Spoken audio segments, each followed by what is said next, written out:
China EV Post is reporting that Tesla's Shanghai Megafactory, located in the Lingang district of Pudong, is set to kick off production next week.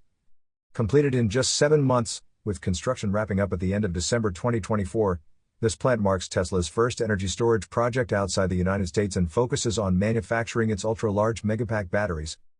Trial production started at the end of 2024 and the official production ceremony is scheduled for the morning of February 11th, with full capacity ramp-up expected during the first quarter of 2025.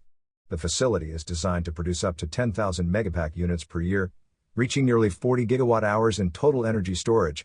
According to Tesla, each Megapack can store more than 3 megawatt-hours, enough to provide power for about 3,600 homes for an hour, and the overall output could power roughly 50,000 Shanghai homes for a year. Besides the impressive timeline and scale, Tesla has secured CATL as the primary battery cell supplier, with BYD FinDreams as an alternative.